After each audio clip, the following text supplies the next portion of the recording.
Hey guys, it's Phaedra from allthingsphaedra.com and stingeruniverse.com. If you don't know Stinger, that's where I talk only about TV and movies in a podcast every other week. And we also have a great Facebook discussion group, and it's so much fun. So check out stingeruniverse.com if you really love the movie talk. But I'm going to give you my review first of Maleficent, Mistress of Evil, so don't go anywhere. Maleficent, Mistress of Evil. First of all, I loved the first movie. I love Maleficent. It was completely unexpected. I'm not an Angelina Jolie fan, but the movie really, really surprised me, and I liked the direction that it went in. So I'm not a fan of these live action retelling stories of Disney movies, and that's not what Maleficent was. It was a new story. It was kind of a what if Maleficent, what if the story turned out like this? This is a continuation of the story. So it's been over 5 years since the first movie was released. It was back in May of 2014. It's coming out now, and 5 years of time have actually elapsed in the movie. So Aurora is now Queen of the Moors, and Maleficent is kind of like her, I don't know, senior advisor, fairy godmother. She's kind of just doing her own thing, as Maleficent does. But she kind of seems like she has a chip on her shoulder, and I'm not really sure why at that point. That part didn't really resonate with me too much. But the story moves forward, and Aurora is being courted by Prince Philip, who is actually played by a different actor in this movie than the first one. So don't let your eyes deceive you if you go, was this guy in the first one? No, he was not. So the part has been recast, and Aurora is courted by Prince Philip. They become engaged. I'm not spoiling anything for you. You pretty much figured this out from the trailers. And then his mom and dad, the king and queen, say, you know what? Why don't you invite Aurora to dinner and have her invite Maleficent to come along with her? Okay, so maybe there's some ulterior motive there. We're not really sure at that point, but we suspect that's probably what's going on. And Maleficent is really kind of cautious. She still doesn't trust the human world, and it turns out she has good reason. That's all I'm going to say, except that this is a very action-packed movie. So less story, more action. If you're worried about it being too fairy tale-ish and too like happily ever after, well, let's face it, it's Disney. You are going to get a happy ending. But it definitely has a great fantasy element to it. It kind of tells a little bit about Maleficent's origin. We learn more about her. We learn what became of Aurora's family.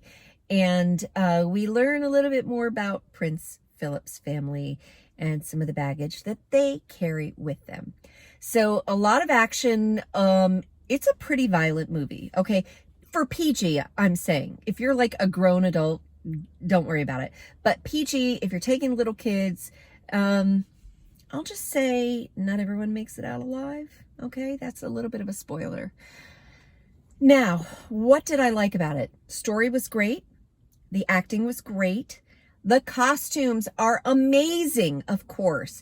Like, I don't even like Angelina Jolie, and I just felt kind of obsessed with watching her in the movie. I'm going to be honest. She just looked so good in every scene. But I'm a movie critic, a self-appointed movie critic, but a movie critic. And there are a couple things that I do have to say about this movie. So Michelle Pfeiffer plays the queen of Prince Philip, his mother. And I don't know why, but American actors just cannot do British accents. So nice try, Michelle. It was a really lame British accent. British actors can do American accents all day long, but her accent was just absolutely terrible. All right, I can get over that. And even like Angelina Jolie and Elle Fanning, they do sort of a British-ish accent. Like they just drop their R's, like, I want more, like that. Like that's not really a British accent. But anyway, that's how they do their British accents. Very mediocre. That was kind of annoying. The other thing is there are a bunch of cute little woodland creatures. They're all CGI, so there's very heavy CGI in this movie, which I didn't love, but that was okay. But these little cute woodland creatures, honestly, as I'm watching the movie, I'm going, these characters are in the movie so that Disney can create a cute little product for kids to buy, to put on their Christmas list or whatever. So You know, Disney and merchandising go hand in hand, and I get it. But sometimes when it just feels like it's a really obvious ploy for merchandising, I just don't love that. But overall, this movie, I would give it a solid B. That's good for me. So about, if I had to give it a number, I'd give it maybe 7.5 out of 10. It was a good, solid movie. Nothing groundbreaking, nothing shocking. A couple moments where you're like, oh, come on. She would have done this, or I would have done this. But overall, pretty solid story. And of course, you get your happily ever after, which is what I like in my Disney movies. So there you go. Maleficent, Mistress of Evil. But is Maleficent the Mistress of Evil? So go check it out on the big screen. It's definitely a very visually stunning film, and you really want a high contrast screen to pick up the details because a lot of the film is dark. If you're interested in more movie reviews or entertainment commentary, I've got plenty. Check it out on stingeruniverse.com. I'd love for you to check out my podcast, or just go ahead and subscribe right here so you can come back for more reviews just like this. Thanks, guys.